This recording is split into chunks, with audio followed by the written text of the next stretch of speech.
perfect child. No flaws, just the perfect child. And as time goes on, scientists are getting closer to making that a reality.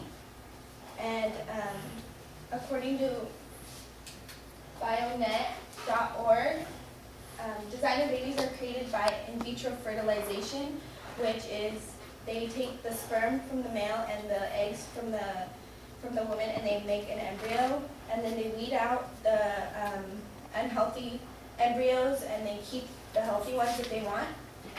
And then through plantation, genetic diagnosis, which is PGD, they insert it back into the womb of the mother, and then they continue on as a normal pregnancy. And it allows the parents to decide what they want to keep and what they want to discard.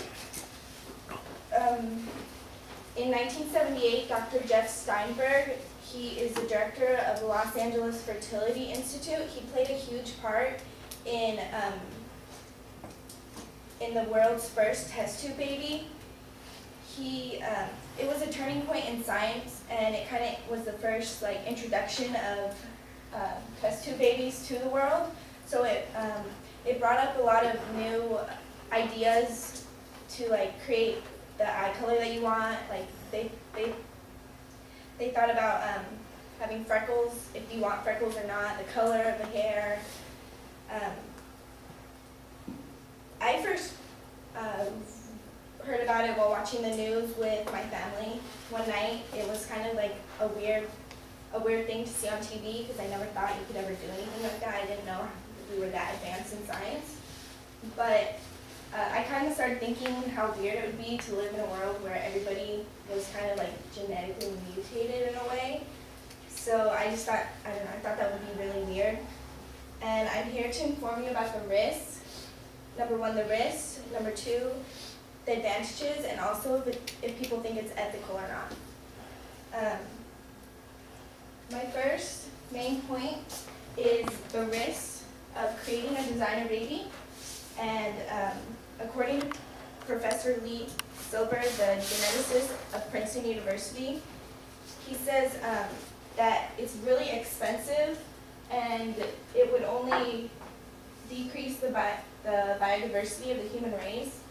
And he kind of compared it to Adolf Hitler and how he tried to create a perfect human race, and we all know how bad that ended.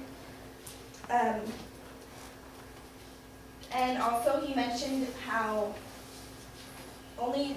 it's really expensive, so only the rich people would be able to afford it. So it would kind of be like another thing that higher class gets to have. So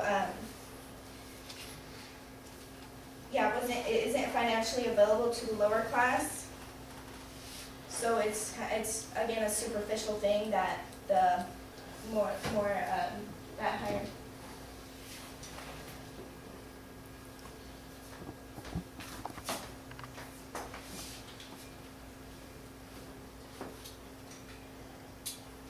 Is it F5?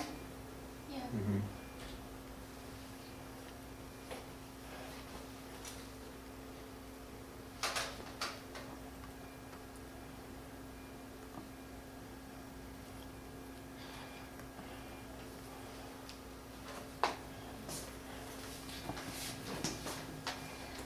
And then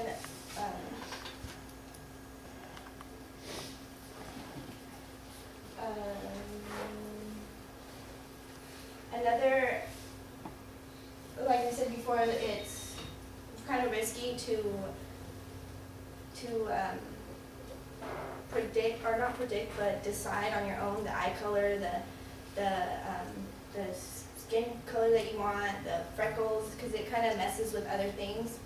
And then, according to the National Director of Christian Voice, Stephen Green, he says that it comes to a point when you're kind of playing God, which is not something that we want to mess with. And that also, he also mentioned that the human race, the biodiversity will kind of plummet. And it kind of leads to an irrational fear. Other people start fearing people that don't look like this, or people I don't know, it's kind of, yeah. So then,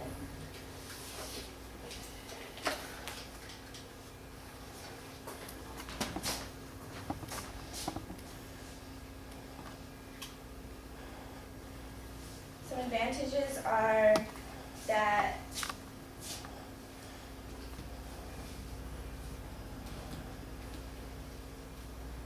it helps save a lot of people. If you have, for example, if you have a sibling that's sick, the parents have the option to create another baby that is not sick, that they could like use the bone marrow or the blood, or like an example, Adam Nash was born in 2000 to save his sister she had a blood disease, she had a blood disorder, and it actually was able to save her. So the parents made that choice to help her.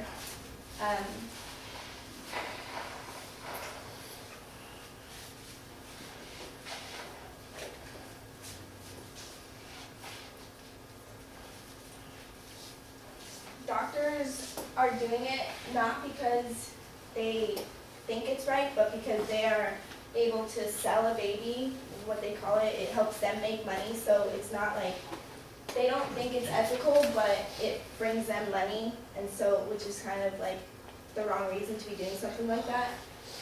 It gives you false expectations of the child. It expects you to think that the child's going to be one way, like they think that in the future they can even make the child like a certain, like if they're smart or not. Like they want to be able to take it that far to take that. And also a lot of like groups think that it's killing the baby when you throw away the embryo, that's not right.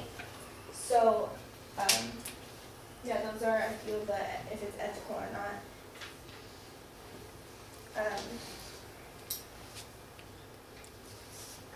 And a lot of religious cultures and a lot of religious groups think it's going against nature and it's not what God intended. So according to the Oxford Dictionary, in conclusion, according to the Oxford Dictionary, it defines designer babies as babies whose genetic makeup has been artificially selected by genetic engineering combined with the in vitro fertilization to ensure the presence or absence of a particular gene or characteristic. It's kind of like a lengthy definition, but it does describe everything it does describe everything what it is, and yeah, there are many risks and advantages of designing babies, and many different views on if it's ethical or not. So it's just like what you think and what you decide.